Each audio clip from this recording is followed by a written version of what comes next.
Buonasera, benvenuti dalla redazione di Pordenone. E se le nuove attrezzature garantiranno più controllo sul territorio, la figura del poliziotto di quartiere è finita nel dimenticatoio, come conferma il sindacato di polizia UGL FSP.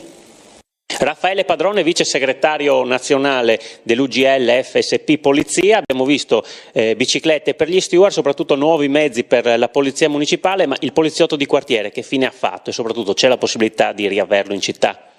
Benvengano tutte le iniziative portate, ripeto, dal sindaco di Pordenone, Ciriani, per dare maggiore sicurezza a questa città, quantomeno garantire una visione per il cittadino di maggior sicurezza, quello che ormai manca in tutte le città italiane, non solo a Pordenone. Ovvio, Pordenone è una città che fino a ieri era considerata un'isola felice, oggi, ma da tempo, come sto dicendo io, non lo è più.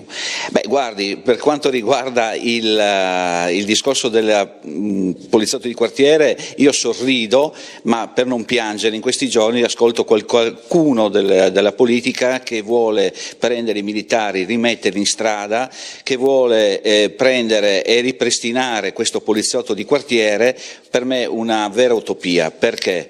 Perché proprio anche a Pordenone, ma a Udine, a Trieste, tutti questi poliziotti che facevano parte di questa vigilanza esterna diretta sul territorio a contatto con i cittadini sono stati tolti per garantire una macchina nelle 24 ore, quindi non parlo di una macchina in più, sono stati tolti per garantire una macchina. Mancano 23.000 agenti solo nella Polizia di Stato, da qua a 5 anni sarà un default completo, vediamo nelle nostre città in regione cosa sta succedendo. Quindi il poliziotto di quartiere dobbiamo scordarcelo? Sì, attualmente sicuramente per anni il poliziotto di quartiere ve lo dovete scordare. La linea ferroviaria Sacile-Magnago dà segni di ripresa.